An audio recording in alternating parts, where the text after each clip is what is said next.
Agak serik suara saya. Ya, definisi ekonomi maritim. Ya, jadi ekonomi maritim itu kalau kita bicara adalah suatu aktivitas, teman-teman ya, aktivitas eh, di kawasan pesisir laut, ya, yang berdekatan dengan lautan, ya, di mana di sini ya ada potensi sumber daya laut yang bisa dimanfaatkan oleh masyarakat sekitarnya, ya, entah itu ikannya, entah itu minyaknya, entah itu eh, barang-barang yang ada di atas, misalnya kapal lautan dan sebagainya, sebagai logistik dan sebagainya ini ya.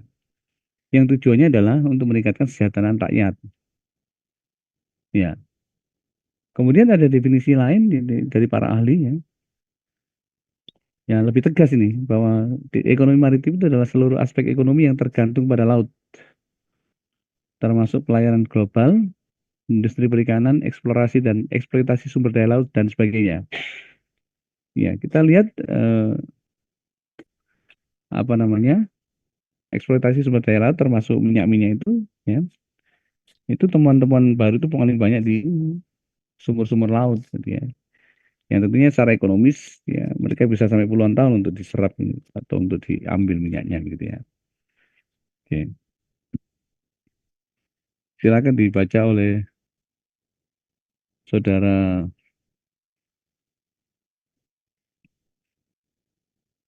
Ahmad Zaki Al Ayyubi. Ada Ahmad Zaki Al Ayyubi? Ada Mas? Ahmad Zaki Al Ayyubi ada? Halo. Ahmad Zaki Al Ayyubi ada? Aku dipanggil nggak ada nih. Andika Yusuf ada Andika Yusuf. Ya, Mas Andika Yusuf. Andika Yusuf ada? Angger Prasojo. Yap, ada Pak, hadir Pak, Andika Pak. Oh iya, silakan dibaca Andika Yusuf.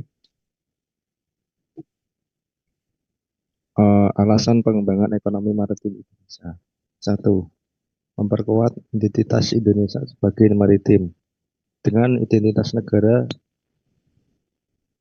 sebagai negara maritim, maka sudah sewajarnya bila negara Indonesia perlu untuk mengembangkan industri maritim sebagai salah satu sumber devisa negara. Yang nomor dua, membantu pengelolaan sumber daya laut. Meski tidak secara langsung berkaitan dengan pengelolaan sumber daya alam atau SDA, lautan, mengembangkan industri maritim, penting dilakukan upaya kekayaan hasil laut mampu diolah dan didistribusikan secara lebih cepat. Nomor tiga, meratakan pembangunan infrastruktur. Pengembangan ekonomi maritim merupakan salah satu cara yang tepat guna mewujudkan pembangunan nasional secara merata. Ya, kita lihat yang pertama adalah memperkuat identitas Indonesia sebagai negara maritim. Ya, kita itu sebetulnya dibentuk oleh bukan hanya sekarang, tapi ratusan tahun. Sebagai nelayan, sebenarnya sebagai negara archipelago, ya, kemudian sebagai penakluk lautan-lautan gitu ya. Majapahit itu ya penjelajah lautan ya. Ya, kita punya kapal tradisional namanya Pinisi. Nah, Sriwijaya itu kuat di armada laut ya. Dan sudah berabad-abad diakui sebagai negara maritim. Ya, yang memang pada saat itu hegemoni yang menaklukkan wilayah lain. Ya, berbeda dengan sekarang gitu ya. Kalau sekarang kan sebagai pusat bisnis, tapi kalau dulu itu kan sebagai salah satu hegemoni, upaya untuk menginvasi negara lain. Kemudian pembangunan ekonomi maritim kenapa kok penting ya? Membantu pengelolaan sumber daya laut. Sumber daya laut itu luar biasa teman-teman. Ya, tidak hanya sekedar ikan, tapi banyak sekali yang ada di dalamnya itu. Ya, ada juga yang terkait dengan apa namanya nuftah nabati dan sebagainya, yang bisa sebagai penyembuh atau obat gitu ya. Ya, kemudian ada minyak ya, ada potensi arus laut yang bisa untuk energi listrik dan sebagainya. Kemudian yang ketiga adalah meratakan pembangunan ekonomi. Jadi sekali lagi masyarakat pesisir itu banyak yang masih tertinggal, terutama dalam hal apa? Infrastruktur. Ya. Yang pada saat kuliah online kemarin dengan Zoom itu ya, itu masyarakat pesisir itu sulit. Kenapa? Di sana nggak ada BTS, berat. Ya, kita dengan mudah. Gitu. Di sana sangat sulit teman-teman. Gitu ya. Oh ya teman-teman, ini nanti kita kalau sudah habis break dulu, kira-kira 7 sampai 8 menit ya karena ini tidak premium. Nanti setelah itu saya share untuk link Zoom-nya gitu ya. Untuk dimaklumi. Oke. Berikutnya terkait dengan alasan pengembangan ekonomi maritim di Indonesia. Silakan dibaca oleh Saudara Angger Prasojo. Ada Angger Prasojo? Angger Iya Pak, Prasojo? ada Pak. Ya Iya Pak. silakan Mas Angger. Baik Pak. Baik, untuk selanjutnya yaitu nomor 4, meningkatkan konektivitas maritim. Dengan banyaknya pulau-pulau yang tersebar di seluruh negeri, maka negara Indonesia perlu untuk membangun fasilitas-fasilitas yang mendukung keterjangkauan antar pulau. Dengan salah satu caranya, yakni dengan mengembangkan industri perkapalan dalam negeri. Selanjutnya yaitu nomor 5, upaya pengembangan ekonomi maritim. Peningkatan pengembangan kegiatan ekonomi maritim diharapkan dapat mendorong pertumbuhan ekonomi dan meningkatkan kesejahteraan rakyat. Pengembangan ekonomi maritim ini sangat diperlukan mengingat besarnya potensi ekonomi maritim yang ada. Ya, peningkatan konektivitas. Ya, kalau kita lihat itu antara luasan bumi ya dan lautan itu gedean lautan, teman-teman. Lautan kita itu lebih dari 70%. Ya, bumi ini 30%. Nah, itu perlu konektivitas, penghubung. Untuk apa ya? Untuk memaksimalkan potensi. Kemudian ada upaya pengembangan ekonomi.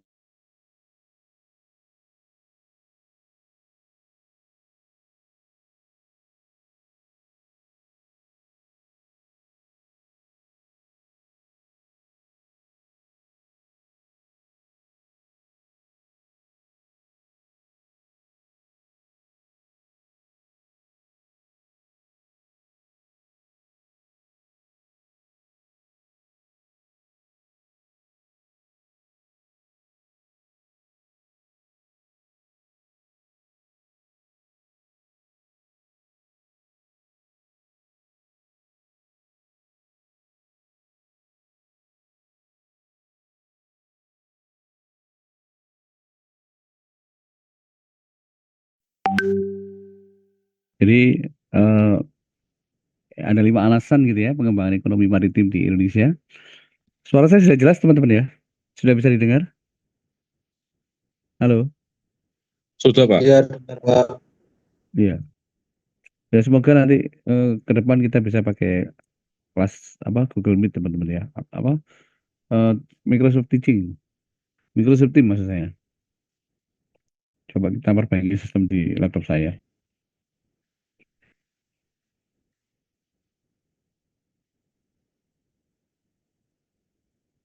Oke.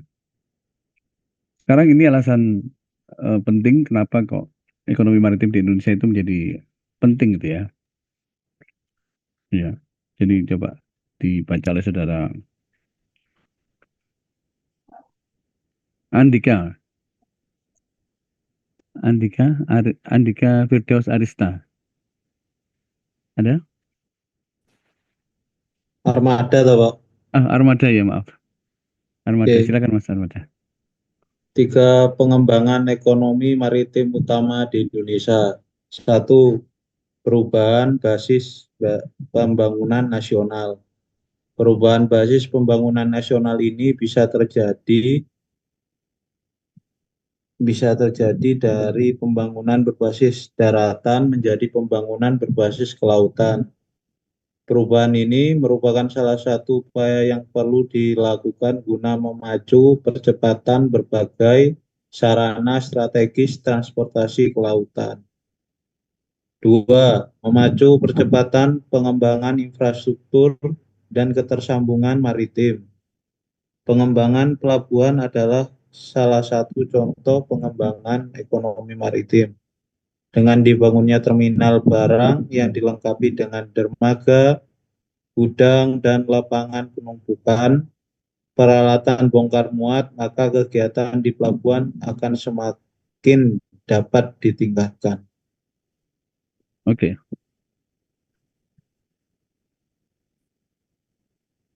Jadi yang pertama adalah memang perubahan basis pembangunan nasional, gitu ya. Jadi memang dulu kita banyak fokus di pembangunan darat, gitu ya, teman-teman ya. Yang notabene dianggap bahwa pembangunan darat itu akan memberikan kontribusi besar pada penerimaan negara. Ya, tapi ternyata ya, berdasarkan amatan gitu ya, observasi terhadap negara-negara lain, ternyata banyak negara-negara lain justru mereka itu memiliki potensi yang besar dari hasil maritim.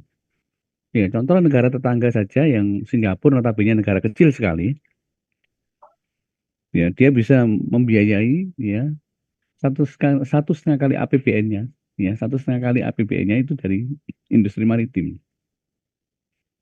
Yang mereka notabene hanya punya 3 pelabuhan besar, ya di negaranya itu. Tapi strategis gitu ya, sebagai lalu lalang perdagangan internasional melalui via laut. Ya, hal ini menjadi motivasi bagi Indonesia. Kenapa kok laut kita yang begitu luas gitu ya? Kemudian eh, kita punya laut yang banyak untuk pelabuhan-pelabuhan kok nggak maksimal gitu ya. Makanya difokuskan pada arah pembangunan nasional yang mengarah pada pembangunan infrastruktur laut. Ya. Kemudian yang kedua adalah memacu ya percepatan pengembangan infrastruktur dan ketersambungan maritim. Jadi kita itu berusaha untuk meniru Cina. Ya, Cina itu memiliki dia disebut dengan Dragon of Theory. Jadi naga yang sedang menggeliat, ya. Ya, dari secara potensi ekonomi mereka sudah menyengkram negara-negara yang lainnya, gitu ya. Cina itu sudah menghegemoni negara-negara di sekitarnya. Dengan cara apa? Membangun posisi-posisi hubungan strategik, ya, terutama di lautan. Ya, baik itu aliansi untuk militer, aliansi untuk perdagangan atau bisnis, dan aliansi lainnya. Ya, ini menjadi sebuah point of view yang penting, gitu ya. Menjadi sebuah narasi, ya, strategi pembangunan yang penting bahwa ternyata lautan itu memiliki benar-benar potensi yang bisa dimanfaatkan untuk banyak hal, gitu ya. Membangun pertahanan, aliansi bisnis, ya, selain penggalian potensi-potensi yang nanti akan kita jelaskan di chapter berikutnya, gitu ya. Nah, ini semakin memotivasi ya Indonesia untuk mempercepat pembangunan infrastruktur. Cuman kita selalu ada kendala gitu ya, masalah pembiayaan. Tidak semuanya bisa dibangun dengan cara berhutang kan begitu ya. Ya, jadi artinya bahwa negara juga harus mempertimbangkan berapa pendapatan yang diperoleh dan berapa tingkat pengembalian yang aman supaya tidak mengganggu cash flow dari pembelanjaan negara gitu secara umum. Ya, meskipun soft loan, bunga lunak begitu ya. Tapi utang kita sudah sudah terlanjur banyak gitu ya, sudah terlampau besar. Nah, itu menjadi boundary atau batasan-batasan kenapa kok infrastruktur sekarang itu banyak yang macet. Salah satunya infrastruktur laut kan gitu ya. Oke.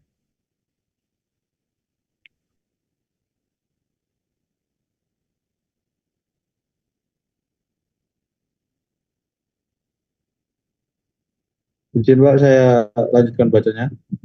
Oke, silakan Mas. Yang Tiga, ketiga, regulasi yang sesuai dengan seluruh pihak, baik dalam negeri ataupun luar negeri. Contoh nyata upaya pengembangan ekonomi maritim dari regulasi yang sesuai dengan seluruh pihak, baik itu dalam negeri atau luar negeri, yaitu 4 hal lintas di perairan Indonesia dengan mencangkup hak lintas damai, hak lintas transit, hak lintas alki, dan hak akses komunikasi. ya. Ya, jadi regulasi. Regulasi itu sangat sangat sangat terkait dengan peraturan gitu ya, terkait dengan legalitas, ya terkait dengan traktat kesepakatan, ya. Kalau kesepakatan itu masih dalam perairan wilayah pemerintahan Indonesia, no problem teman-teman ya. Jadi tidak masalah. Karena pemerintah itu sebagai panglima dengan kebijakan presidensial kita, ya regulasi pemerintah itu yang mengatur hajat hidup orang banyak itu menjadi kewenangan penuh bagi pemerintah untuk mengatur segala keseluruhan resources yang ada dalam maritim. Namun jika bersinggungan dengan hal lain itu bisa menjadi konflik seandainya tidak terjadi kesepakatan. Ya bahkan di Laut Cina Selatan pun ya kita masih ada beberapa wilayah-wilayah yang ditengarai mengandung minyak itu masih saat ini masih menjadi sengketa antara kita dan Cina kan, gitu ya. Ya. Dan itu masih gontok-gontokan gitu ya sampai saat ini.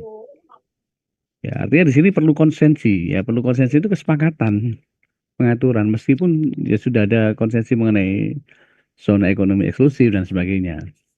Ya makanya reklamasi laut itu merupakan pengkhianatan yang luar biasa bagi kedaulatan negara kita gitu ya. Kenapa ya? Karena mereka melakukan reklamasi itu kan akhirnya menjorok ke luar ya batasnya. Ya, setiap negara itu punya zona ekonomi eksklusif yang diukur dari batas daratan terluar kan begitu. Sementara ya, pasir yang digunakan untuk melakukan reklamasi itu dari kita sendiri ya. Kan itu kan seolah-olah sebagai pengkhianatan terbesar gitu ya. Tuh. Oke. Baik, berikutnya saya ingin dibaca oleh bentar ya.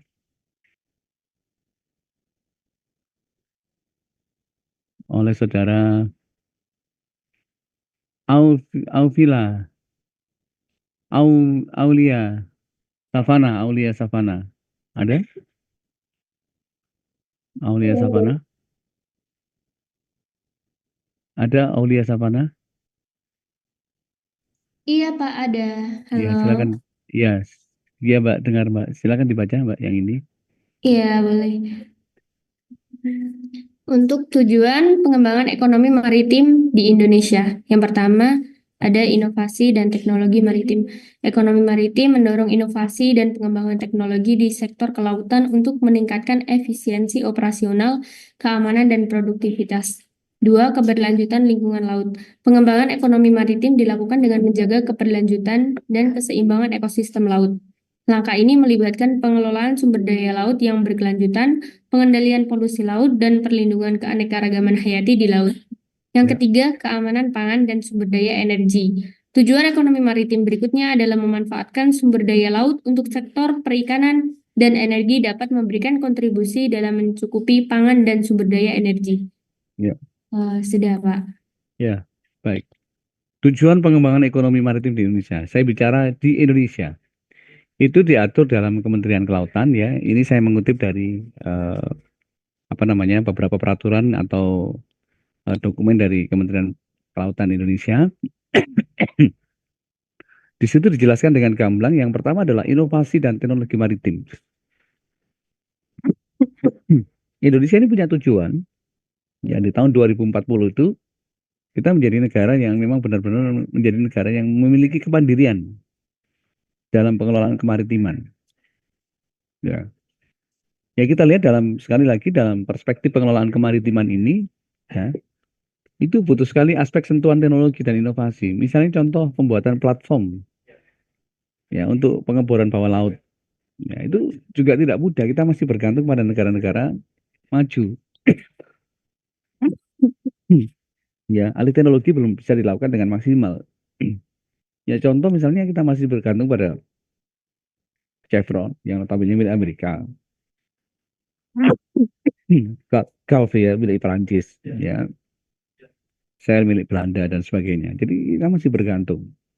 Ya, ini ke depan di tahun 2040 diharapkan tuntas. Ya, belum lagi pemanfaatan ikan, kapal keruk itu ya. Dan sebagainya. Yang intinya adalah ya, pemanfaatan ini tidak lepas dari inovasi dan teknologi.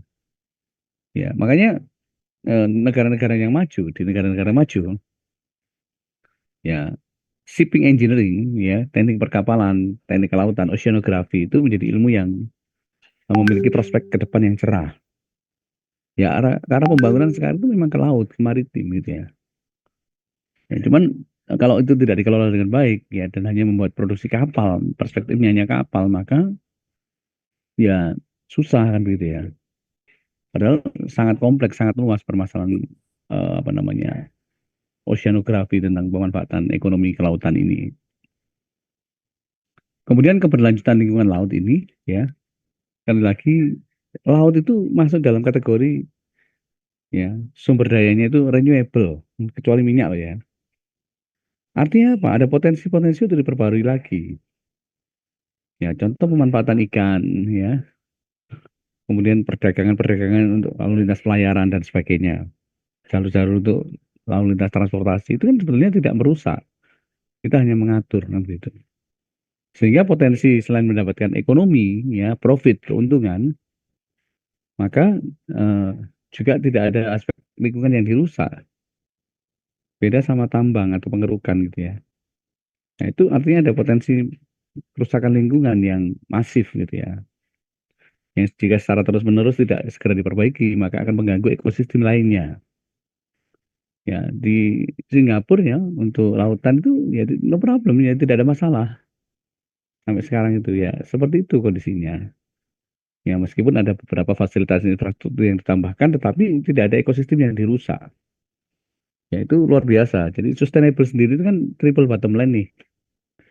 Kalau kita bicara triple bottom line itu kan ada 3 aspek ya. Jadi ada profit ya, ada 3P gitu ya, ada planet, ada people. Bagaimana people itu masyarakat tidak terganggu. Ya bisa diwariskan sampai anak cucu kan gitu ya. Profit itu selalu menghasilkan keuntungan. Ya kemudian planet itu tidak merusak lingkungan ya, ramah terhadap lingkungan dalam kegiatan bisnis ini. Itu yang dinamakan sustainability. Ya. Nah, di sini terlihat kalau dalam bahasa manajemen ya, profit atau keuntungan kita sebut dengan economics. Kemudian kalau planet itu kita sebut dengan environment dan kalau apa namanya? People itu atau masyarakat kita sebut dengan society kan gitu ya. Itu semua hanya istilah saja, tapi yang jelas itu untuk konsep berpikir mengenai sustainability, keberlangsungan. Kemudian yang ketiga, keamanan pangan dan sumber daya energi. Laut itu jika dikelola dengan benar, maka akan menghasilkan nutrisi atau nuftah hayati, ya, nuftah biologi yang sangat luar biasa. Yang jelas-jelas di situ banyak sekali nuftah energi yang sebetulnya menjadi dilirik oleh negara-negara asing. Ya dengan adanya contohnya, dengan adanya kebijakan Bu Susi Pujiastuti, ya, yang terkait dengan penertiban kapal-kapal ya, yang berusaha untuk merampok hasil laut kita terutama ikan ya dengan cara ditenggelamkan itu benar-benar membuat pasar ikan di Thailand yang sebagai notabene pasar besar ya di 3 negara dunia ya meskipun ikannya dari kita itu sepi teman-teman ya jadi luar biasa keberagaman Ibu Susi itu ya sehingga akhirnya ya kita berburuk sangka kenapa kok yang tegas seperti itu kok tidak sampai 2 periode dari copot gitu ya ya disinilah ya yang namanya hegemoni itu mengatur gitu ya. Ya, konsepsi mafia ekonomi itu tidak menghendaki itu masalahnya kan begitu. Jadi ada deal-deal tertentu yang menurut masyarakat umum akhirnya ada asumsi-asumsi seperti itu bahwa ya ada uang besar yang akhirnya mengalir supaya Bu Susi tidak menjabat lagi kan begitu. Ya sekarang nggak tahu jadi mulai rame lagi nih pasar Thailand. Ikannya dari kita ya tapi mendapat nama sebagai supplier ikan segar itu Thailand kan begitu itu kan jadi aneh, jadi seperti paradok kan begitu ya. Gitu. Oke, baik. Saya ingin dibaca oleh saudara berikutnya oleh saudara Ayu Dwi Sartika. Ada Ayu Dwi Sartika? Iya, ada Pak. Ya silakan Mbak Ayu. Jadi untuk kelanjutan tujuan pengembangan ekonomi maritim di Indonesia. Yang Ya. keempat, yaitu peningkatan infrastruktur dan konektivitas maritim. ekonomi maritim mengembangkan infrastruktur pelabuhan, dermaga, jalur pelayaran, dan jaringan transportasi maritim. Tujuannya untuk meningkatkan konektivitas dan efisiensi dalam aktivitas ekonomi maritim. Yang kelima, peningkatan keamanan maritim. Ekonomi maritim juga mampu memperkuat keamanan maritim dengan menjaga keamanan perairan, pengawasan terhadap kegiatan ilegal seperti pencurian ikan, penyelundupan, dan perompakan laut. Kemudian ada yang keenam yaitu peningkatan kesejahteraan masyarakat pesisir. Bagi masyarakat pesisir, ekonomi maritim dapat memberikan dampak positif. Hal ini meliputi peningkatan pendapatan, penciptaan lapangan kerja lokal, dan perbaikan standar hidup bagi masyarakat yang bergantung pada sektor kelautan. Jadi artinya bahwa di sini ya tujuan pengembangan ekonomi maritim adalah peningkatan infrastruktur. Coba Anda bayangkan ya, hanya 3 pelabuhan kecil di Singapura ya bisa menghasilkan 1,5 kali APBN negara Singapura. Kita itu kalau di total lebih dari 44 pelabuhan yang termasuk golongan besar, tetapi defisit. Ya, jadi aneh itu kan, anomali kan gitu ya. Ya. Padahal kita lihat kita lihat ya saudara-saudara kita yang misalnya rumahnya Makassar, Irian Jaya begitu ya, Flores gitu kan. Seandainya mereka kehabisan uang untuk naik pesawat ya yang notabene mahal. Ya, saudara-saudara kita itu kan yang rumahnya luar pulau itu kan bisa pakai kapal laut yang notabene jauh lebih murah.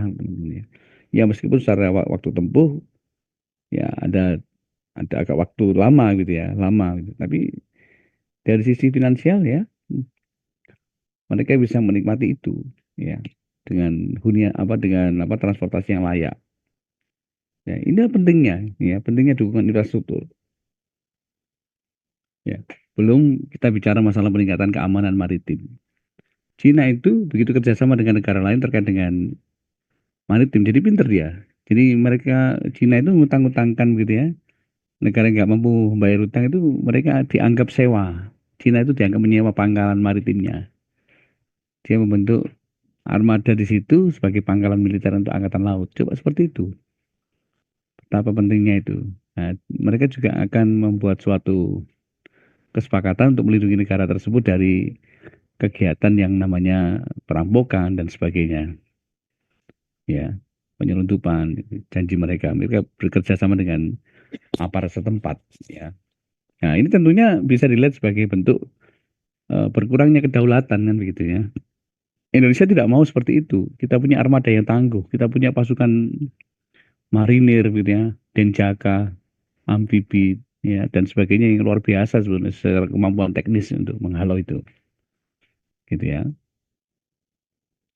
Kemudian peningkatan kesejahteraan masyarakat pesisir. Ya, notabene kenapa seperti Tommy Winata itu kuaya raya nggak habis-habis? Ya karena dia bisa memaksimalkan potensi laut di Halmahera ya, kemudian di perairan Riau dan sebagainya. Ya, dia sangat tahu betul potensi laut itu. Sementara masyarakat kita itu masih dengan menggunakan perahu tradisional yang notabene dengan jaring yang nggak bisa menangkap banyak. Ya, terus bagaimana dengan tingkat kesehatan mereka? Begitu mereka sampai pada bibir pantai sudah ditunggu oleh Ijon, sudah ditunggu oleh Ijon ya untuk menyerahkan hasil tangkapan mereka dengan harga yang murah. Nah ini bagaimana? Siklus ini seperti Evil atau Devil Cyclus, gitu ya. Siklus lingkaran setan yang nggak akan pernah terputus. Ya, akibatnya yang nelayan itu yang miskin. Ya dalam tanda petik ya mereka dipermainkan secara sistemikan gitu. Gitu ya. Sekarang dibaca oleh Mbak Ayu lagi, tinggal satu Mbak Ayu. Silakan Mbak Ayu. Ya, Pak. Untuk lanjutannya, yang ketujuh yaitu pertumbuhan ekonomi. Ekonomi maritim tentunya bertujuan untuk meningkatkan kontribusi sektor kelautan terhadap pertumbuhan ekonomi suatu negara. Ya, Dengan memanfaatkan potensi sumber daya laut dan aktivitas ekonomi yang terkait, ekonomi maritim dapat menjadi salah satu sektor yang memberikan kontribusi signifikan terhadap produk domestik bruto atau PDB. oke. Pertumbuhan ekonomi.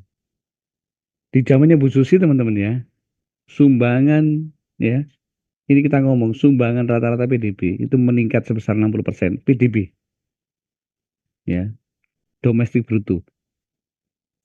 Jadi tiap-tiap wilayah yang memiliki kedaulatan laut itu memiliki peningkatan pendapatan sebesar 60%. Jadi luar biasa. Makanya kita pada saat Bu Susi dicopot itu kita jadi mikir, ada apa sih ini sebenarnya kan gitu ya. Ya, di pemerintahan kita itu ada apa? Gitu ya. Orang yang nyata-nyata berhasil bekerja dengan sungguh-sungguh kok dicopot gitu kan ya. Jadi ada something apa ya? Something happen. Jadi apa yang kira-kira jadi itu menjadi tanda tanya besar sampai sekarang itu sungguhan teman-teman. Jadi maunya kita itu maju apa terpuruk sih sebetulnya Indonesia ini kan begitu. Ya, bukan kami mendiskreditkan pemerintah enggak, tapi itulah realita bangsa kita. Gitu ya. Ya, kita lihat di sini APBN pun ya dari pendapatan laut itu ya kita lihat ya itu meningkat meskipun dalam laporannya tahunan itu hanya sekitar 23%. Tapi tentunya ya ini kalau kita lihat dari kacamata ekonomi ya di situ sebenarnya ada upaya potensial untuk mengembangkan peningkatan pendapatan per kapita itu secara kontinu. Ya, secara kontinu, terutama dalam jangka waktu panjang. Jangka pendek aja sudah terlihat, apalagi jangka panjang. Logika berpikirnya seperti itu. Namun, ya, itu menjadi suatu impian belaka dan nggak lama, hanya berlaku 3 bulan. Ya, setelah itu Menteri Susi dicopot kan begitu. Ya, karena memang harusnya luar biasa ini potensi laut ini. Triliun teman-teman ya. Kekayaan alam kita itu terkait dengan laut ini. Oke, baik. Sekarang saya mau dibantu baca ini oleh saudara Ervina Rahma Fauza. Ervina Rahma Fauza. Ada? Iya, Pak. Ya, silakan Mbak Ervina.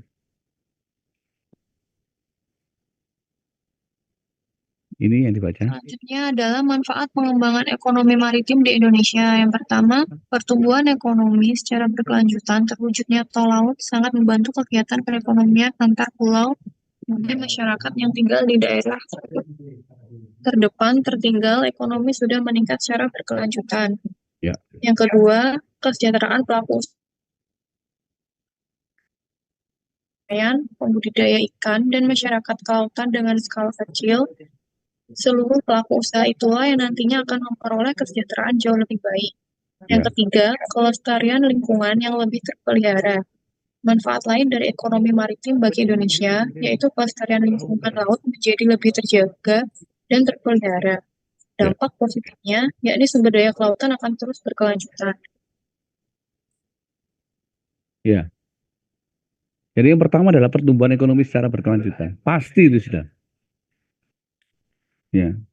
Sekarang darat itu sudah red ocean teman-teman ya. Ya, persaingan pemanfaatan ekonomi di darat itu sudah red ocean. Diperebutkan oleh sekian ratus ribu orang per hari. Ya. Red ocean itu artinya sudah berdarah-darah. Ya, sementara potensi laut itu masih hanya masyarakat pesisir dan cukong-cukong. Ya, belum banyak yang bisa memanfaatkan maksimal. Ya, ini masih blue ocean teman-teman ya. Masih blue ocean. Ya. Ya karena apa? Ya karena keterbatasan infrastruktur. Kita mau menyelam aja, kita butuh alat. Ya, kita mau menaruh apa yang kita peroleh di lautan, misalnya ikan, kita butuh pelabuhan. Ya, mau menyandarkan kapal kita butuh pelabuhan. Ya. Sementara untuk menangkap ikan aja kita perlu kapal gitu ya. Dan itu nggak murah gitu ya. Kapal-kapal tradisional itu juga nggak murah. Nah, hal itu tercapture dari beberapa agent yang menawarkan membiayai mereka lebih dulu ya, dengan cara menyetor melalui menyicil yang bunganya tentunya tinggi. Dan ini kan sebenarnya merusak sistem ekonomi kerakyatan kan gitu ya. Yang kedua adalah kesejahteraan pelaku usaha. Ya, seandainya seandainya nelayan itu tidak diganggu ya oleh aktivitas ijon, maka nelayan itu pasti kaya, teman-teman ya.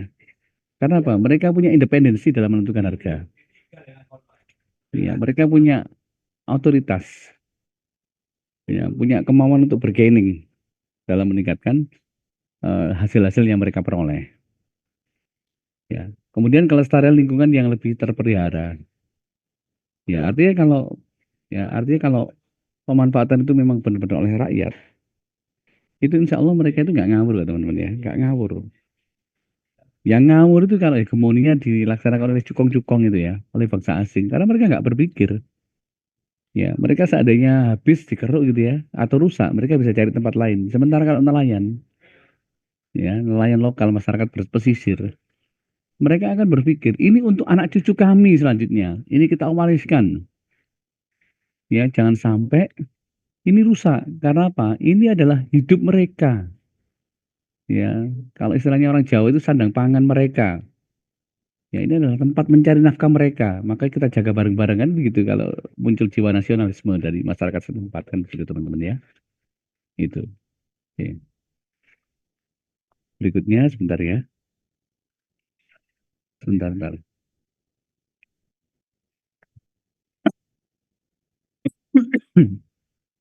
Ini dibaca oleh saudara Bambang Trinugroho. Ada Mas Bambang?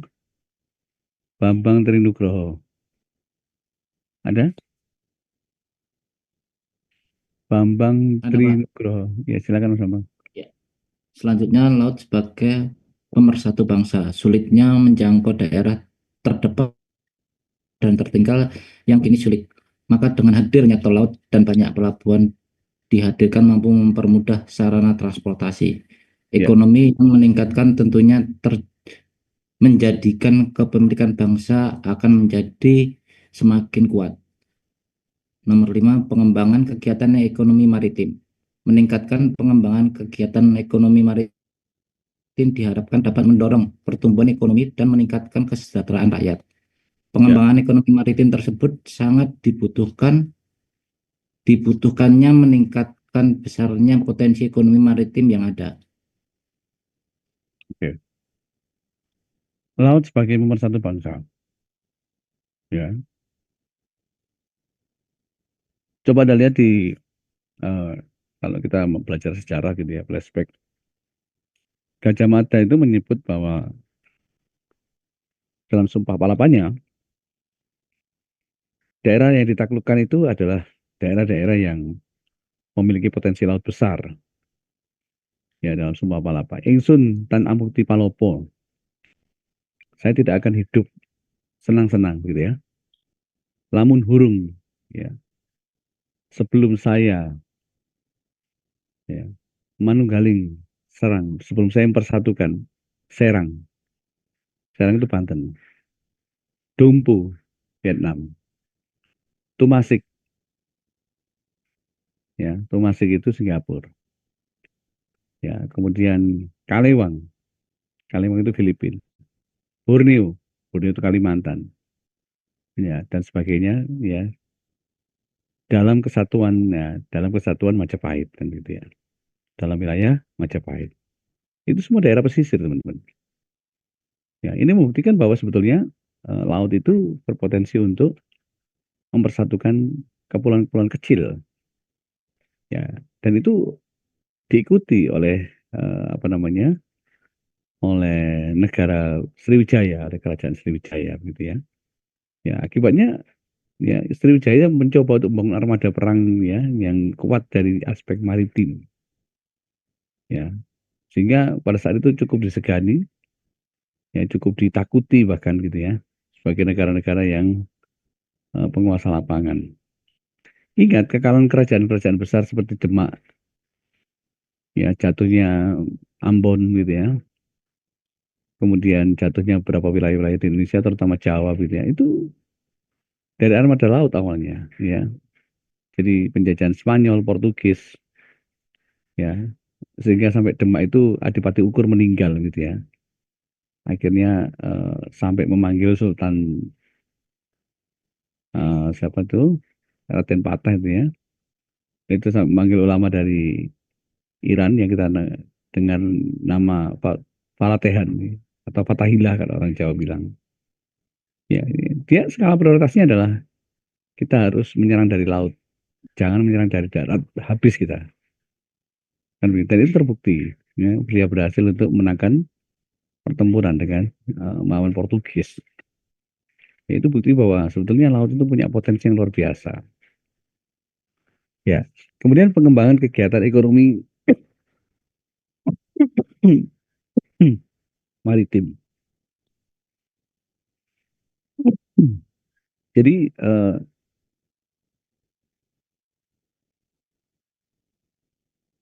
sekali lagi kegiatan ekonomi maritim itu ya berpikirnya adalah uang, konsep uang. Ya, bahwa sebetulnya potensial laut itu kan namanya potensi itu sebetulnya duitnya banyak laut itu. Duitnya banyak. Ya, sebetulnya melebihi ekspektasi negara minyak. Cuman kita belum memaksimalkan potensi laut. Kita tuh sebenarnya kaya raya teman-teman ya, kaya dan raya. Ya, tapi kenapa masih banyak masyarakat yang nggak bisa mampu bayar sekolah gitu ya? Ya karena sebetulnya ada aspek-aspek yang memang hanya dimiliki oleh hegemoni orang-orang tertentu. Ya, korupsi itu di negara kita tuh mega korupsi, bukan hanya korupsi, mega. Ya, bahkan temuan kemarin itu Pertamina itu kuadran. Ya sudah mendekati 1.000 triliun kan luar biasa itu. Dan itu bukan masalah sepele. Ya. Ini ada beberapa perbedaan antara ekonomi maritim dan ekonomi kelautan ya. Mau dibaca, simple. Ini yang terakhir teman-teman ya. Silakan dibaca oleh saudara Hafi Parasami Tambunan, silakan. Hafi, ada Hafi? Hari Pak. Oh maaf. Saya agak ini teman-teman, agak kabur ini. Ya, moga Mas Hafi.